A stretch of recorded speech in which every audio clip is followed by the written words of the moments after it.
Good morning. Thank everyone for coming this morning. Obviously, we're here to discuss a very significant homicide in the city of Alexandria. Often we do these things every year, and certainly we do it around significant anniversary dates.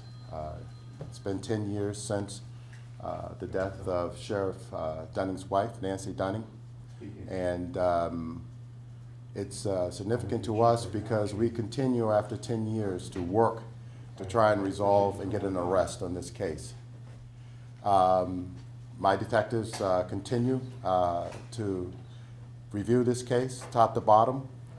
In this 10-year period of time, we've had 3 significant turnovers in terms of passing this case on continuously to qualified detectives.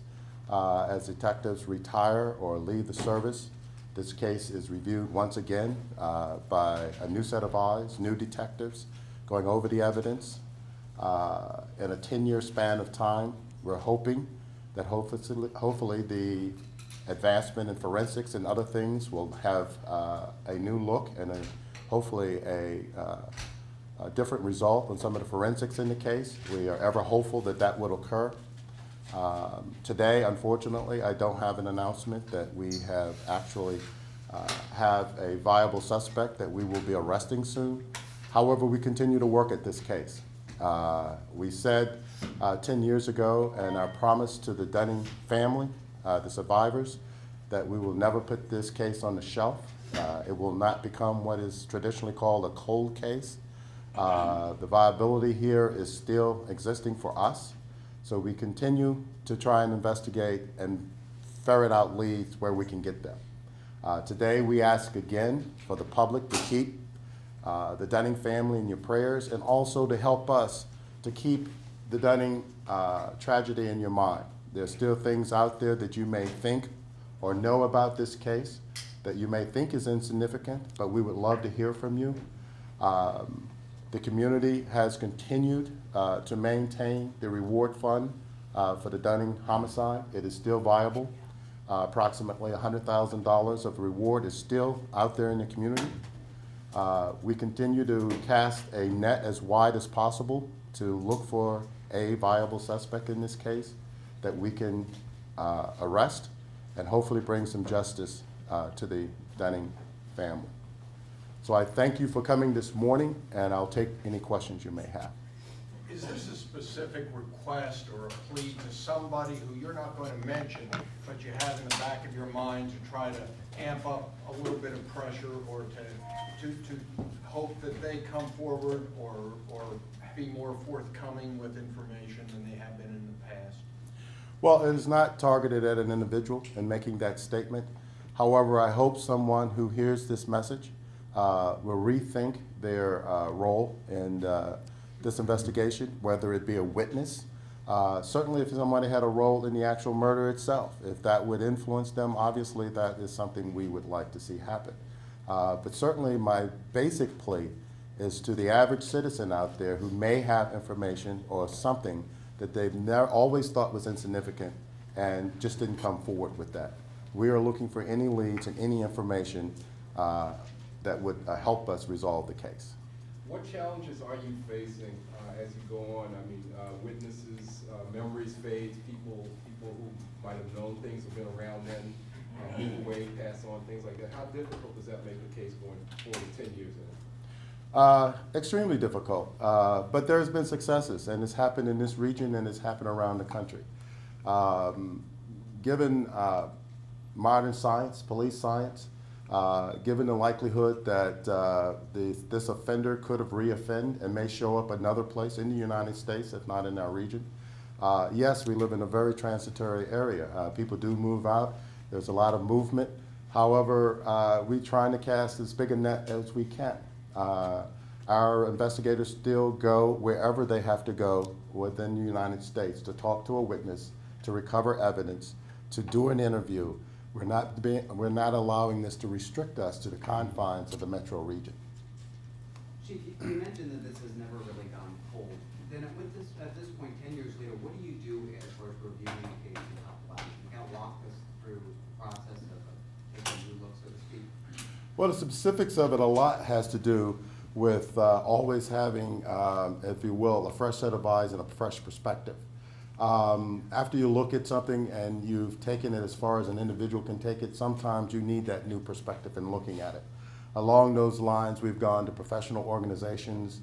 The first 5 or 6 years, we partnered with the FBI and a lot of their behavioral sciences and other help that they facilitated with us. So we're always looking for those experts and partners who may have a different look at it.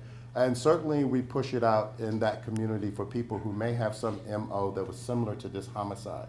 So we're constantly looking and checking to see whether or not there's that piece of information out there that may have been overlooked or something that may come in that needs a new perspective.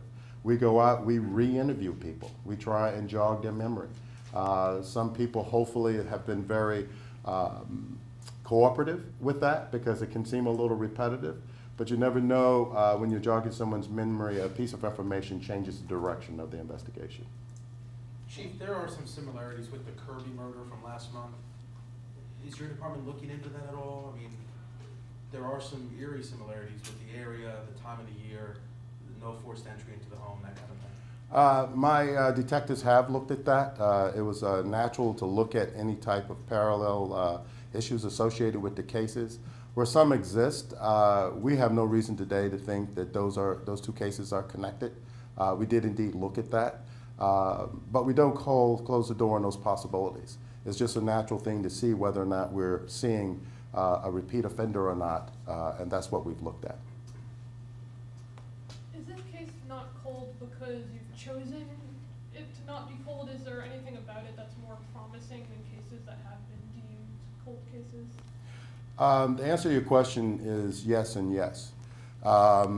We chose from the beginning that this would not be a closed case. We're going to pass this case forward into our ability to continue to look at it again and again and to seek out not only local experts but some respected national experts and other federal partners to help us when we're looking at evidence or looking for direction.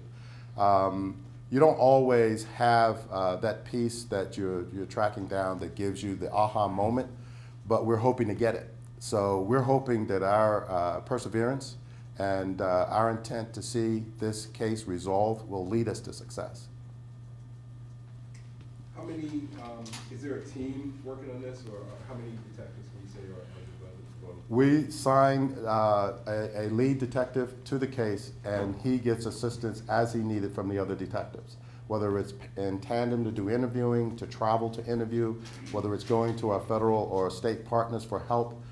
We reach out, and fortunately for our community, it's a great community to reach out and help each other with these major cases. So even though it's a single lead, he's often working with multiple people.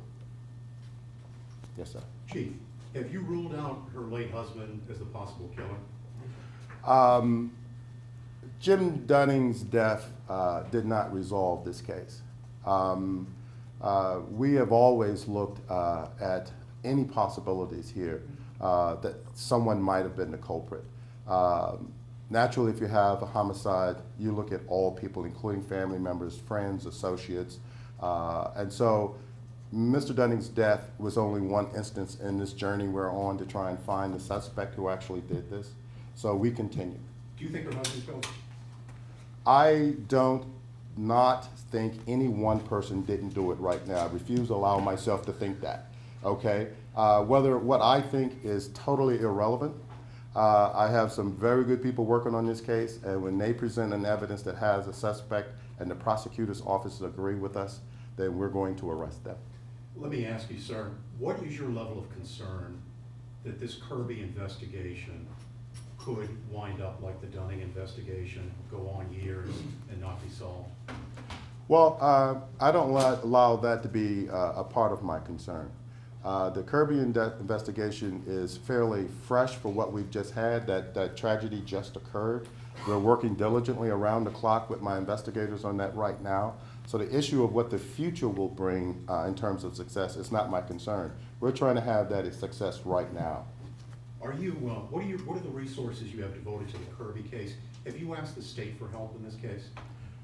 We have had some of the help from the state police that was already reported on, dealing with some of the forensic issues we were gathering in the home itself during that process.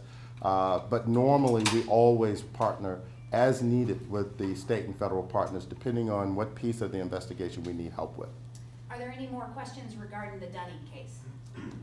Yes. How do you make sure you're still balancing detectives' workload so that you can, spend appropriate time on the Dunning case while still working on other fresher unsolved murders in the city? It's a real challenge, and in this era of reduced budgets and reduced staffing.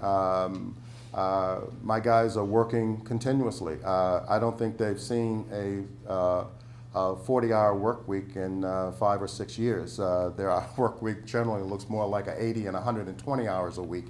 So it's only through their dedication and the needed prioritization of cases as they come up that we continue to work at it.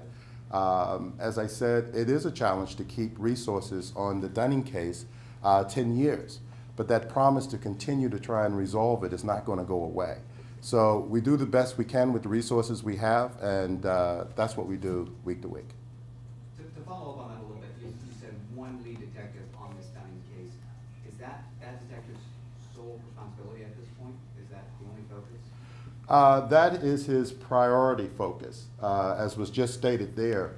If you have an immediate tragedy that just occurred, normally for most local departments, it's all hands on deck. You have to get into that immediate case right away and do the things you need to do to try and resolve it. So it's a constant push and pull on that resource to do that. And then when we can, based on that prioritization, they go back to that priority case that we've given them. Chief, can you dismiss concern that the Alexandria Police Department, although it's very talented and has experience, but doesn't have a lot of homicides and maybe doesn't have the experience base to deal with some of these high-profile homicides in terms of the investigation vis-a-vis other jurisdictions like DC or something like that? Well, I don't think necessarily volume equals competence, okay?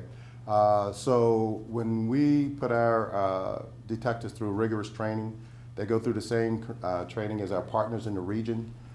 They're all part of the homicide risk groups and task forces. A lot of commonality is there in terms of skill sets and knowledge. And keep in mind, most homicides in America is investigated by the local police. I know television says otherwise in that genre, but most homicides are investigated and resolved by local police officers and trained detectives who are working in that venue. And we're blessed in this area to have such a cooperative law enforcement community, both federal and state, so we can reach out to each other when we need a resource. Do you feel progress is being made in the Kirby investigation? I think we're working as hard as we can on that case, and progress for us is normally determined by whether or not we're close to resolving it, and we're too early in that case to call that. The Dunning case, you said, was never cold, it's never been closed. How would you characterize what today is all about? Today, hopefully, it's about reinvigorating people in the message we're trying to give them, to let people know that we haven't set this aside. We want this case in their mind. We want them to know that there's a reward fund out there. We want the Dunning family to know we have not forgotten about this tragedy in their family, and we are still working at it. So this 10-year anniversary is just a opportunity for us to say to the community and the Dunning family, this is still an investigation that is important to the Alexandria Police Department and Alexandria community. You were with the department when the Dunning homicide happened. What do you remember about when it initially happened? Sort of how? Obviously, it was stunning. It was stunning anytime you have a homicide in the city. As was mentioned earlier, we don't have, fortunately, a lot of homicides in the city of Alexandria year to year. We take everyone seriously as other jurisdictions do. Given the nature and the breadth of Mrs. Dunning's footprint in the community, of course, it touched a lot of people. So not only was it the horrible tragedy of someone losing their life, but it's somebody who had given a lot in the community, and of course, therefore, is a broader concern with the community. Are you optimistic you'll solve the Dunning murder? We tell each other we're going to get there, okay? However long it takes. And so if we don't do that, I don't think we'll be successful. The moment we believe we're not going to resolve this case, we've lost the case. I think that's a perfect closing note, Chief. Okay. Thank you very much for coming this morning. Thank you, Chief. Okay.